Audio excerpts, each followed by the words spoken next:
You know what nobody tells you about your 20s? They're not actually the best years of your life. They're the most expensive years of your life. And not because things cost more when you're young, because your brain is actively conspiring against your financial future in ways that won't become visible until the damage is already done. By the time most people hit 30, they've fallen into a financial trap so pervasive, so normalized, so deeply woven into the fabric of modern life that they don't even recognize it as a trap. They think it's just adulthood. They think it's just how things work. They think everyone's in the same boat. And technically, they're right. Everyone is in the same boat. That's the problem, because the boat is sinking. According to a 2024 study from the Federal Reserve, the median net worth for Americans under 35 is approximately $39,000. But strip out home equity for the minority who own homes, and for most people in their late 20s, their actual liquid net worth is hovering somewhere between negative and barely breathing. Meanwhile, they're earning more than they ever have. They're in their peak spending years, and they've built an entire lifestyle architecture around consuming every dollar that comes in and then borrowing against dollars that haven't arrived yet. This isn't a budgeting problem. It's not a latte problem. It's not an avocado toast problem. It's a psychological trap that exploits how your brain processes identity, social belonging, and temporal distance. And if you don't understand how it works, you can't escape it. Stay with me, because what I'm about to walk you through will fundamentally change how you understand the relationship between your spending, your identity, and your future. This isn't about cutting expenses. It's about understanding why your brain keeps building a lifestyle that's mathematically designed to keep you broke. Let's start with the trap itself, because most people can't name it, even though they're standing in the middle of it. The trap is called lifestyle anchoring, not lifestyle creep, which is the gradual version. Lifestyle anchoring is what happens when you build an entire identity around a spending level that matches your income, and then your brain treats that spending level as a psychological baseline that feels impossible to move below without experiencing genuine emotional distress.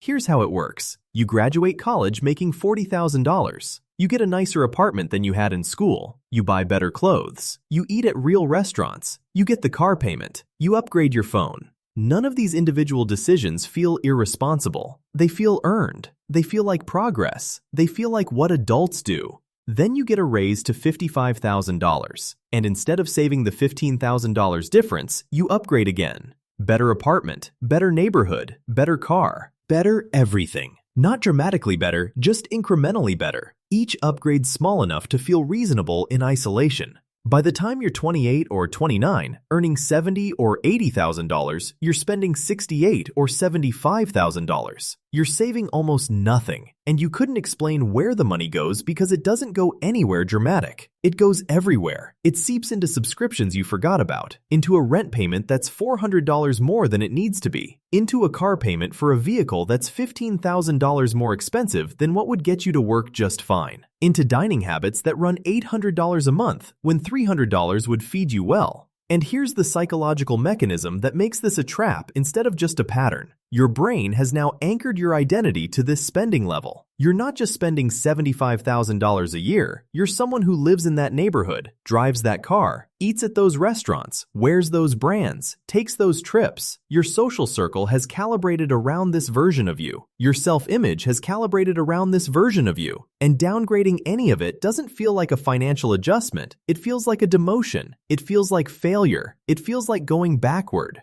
Research from the National Bureau of Economic Research found that people experience lifestyle downgrades with the same neural intensity as actual loss, not just reduced gain. Your brain processes moving to a cheaper apartment the same way it processes losing something you already had. Even if the cheaper apartment is perfectly fine, even if you'd be thrilled with it if you'd never lived somewhere more expensive. This is loss aversion operating at the level of identity, and it's the reason most people can't build wealth even when their income keeps climbing. Now let me show you why this trap accelerates in your 20s, specifically because the timing isn't accidental. Your 20s are the decade when three psychological forces collide in the worst possible way for your finances. Force number one is identity construction. Developmental psychologists describe the period between roughly 22 and 30 as the age of identity consolidation. You're figuring out who you are, and in a consumer culture, who you are gets expressed through what you buy, where you live, what you wear, what you drive, where you eat, where you travel. Research from NYU's Stern School of Business found that young adults use consumption as a primary tool for identity signaling more than any other age group. You're not buying a jacket. You're communicating to the world and to yourself who you've become. And that's incredibly expensive because identity maintenance has no ceiling. There's always a better version of whatever you currently have, and your brain interprets each upgrade not as spending, but as becoming. Force number 2 is social calibration.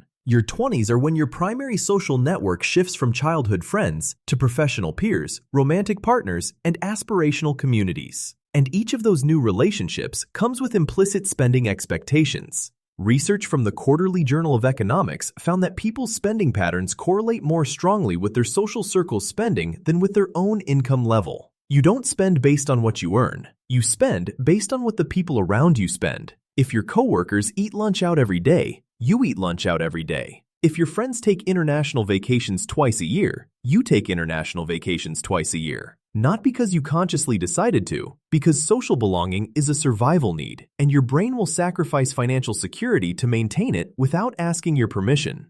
A study from the Federal Reserve Bank of Philadelphia found that for every $1,000 increase in a neighbor's visible consumption, car, home improvement, visible spending, nearby households increase their own spending by approximately $300. You're not choosing to keep up. Your brain is doing it automatically to maintain social standing in your tribe.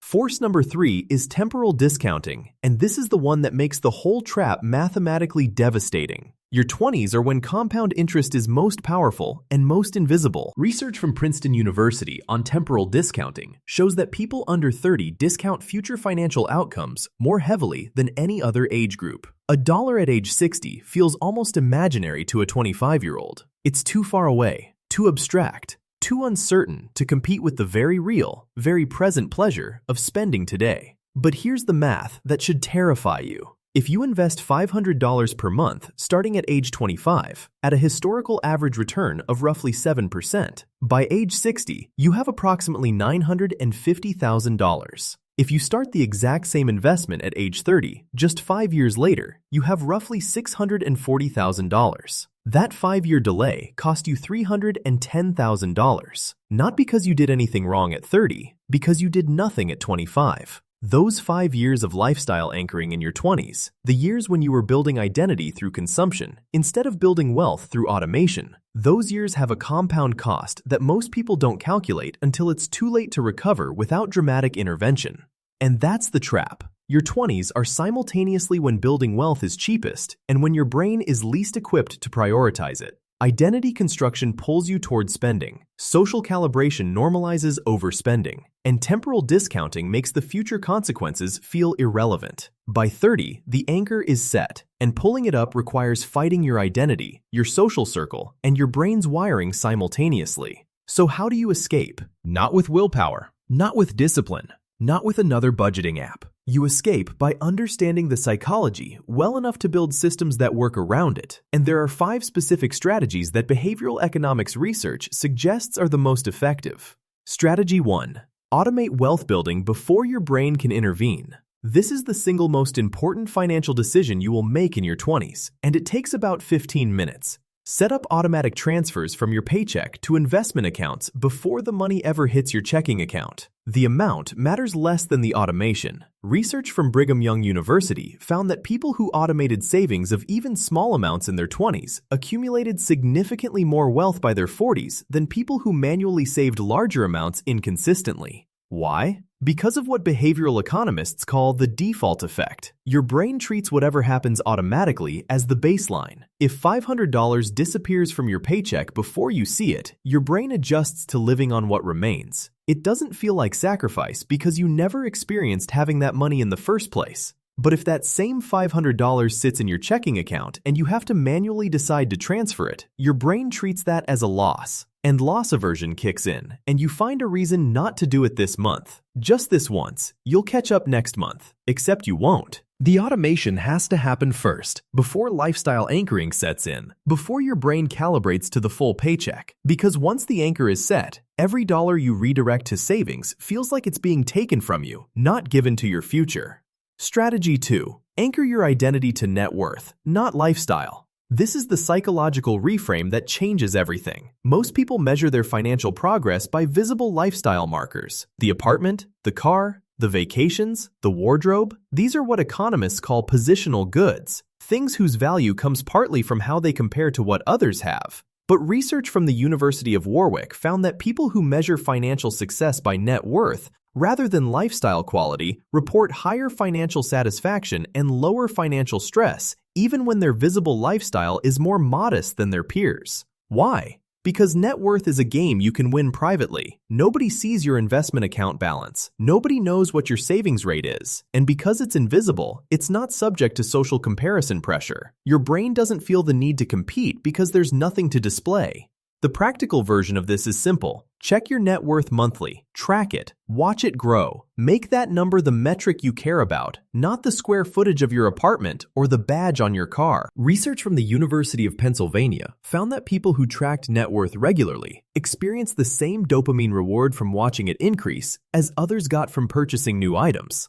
You're not eliminating the reward mechanism, you're redirecting it from consumption to accumulation. Your brain still gets its dopamine hit. It's just coming from a number going up instead of a package arriving at your door.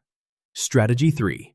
Build a social circle that normalizes wealth building instead of wealth display. This one is uncomfortable because it might mean spending less time with people you genuinely like, but the research is unambiguous. A landmark study published in the Journal of Financial Planning found that the single strongest predictor of an individual's savings rate was not their income, not their financial knowledge, not their personality type. It was the savings rate of their 3 closest friends. Your spending habits are socially contagious. If your inner circle treats brunch every weekend, new clothes every season, and annual international trips as baseline expectations, your brain will internalize those as necessities, not luxuries. Not because you're weak, because social calibration is one of the most powerful forces in human psychology. You don't have to dump your friends, but you need to actively seek out relationships with people who are building wealth, not just displaying income. People who talk about investing, about saving rates, about financial goals. People who are excited about net worth milestones, not just lifestyle upgrades.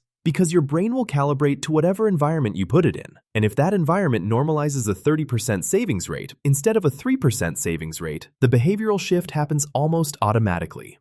Strategy 4. Create artificial friction for lifestyle inflation.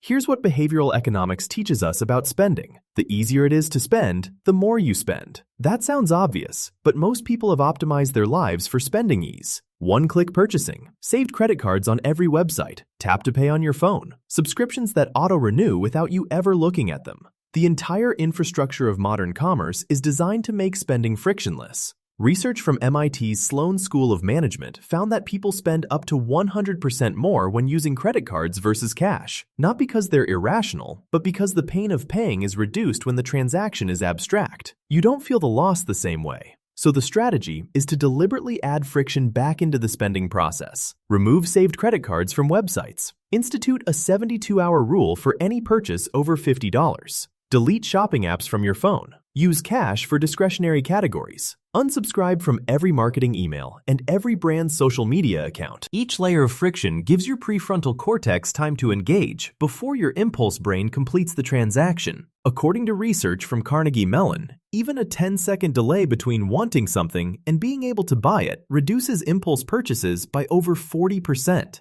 You're not restricting yourself. You're giving your rational brain a chance to participate in the decision. Because right now, the infrastructure is designed to bypass it entirely. And the same principle applies to lifestyle inflation. When you get a raise, don't let it automatically flow into your checking account where your brain will find ways to spend it. Increase your automatic investment transfer by half the raise amount before the first bigger paycheck arrives. Your checking account balance barely changes. Your lifestyle barely changes, but your wealth building accelerates significantly. Research from the University of Chicago Booth School found that people who pre-committed raises to savings before receiving them saved the money 80% of the time. People who received the raise first and planned to save it later saved the money less than 30% of the time. The difference is entirely about when the decision happens, before or after your brain has access to the money. Strategy 5. Calculate the compound cost of every recurring expense.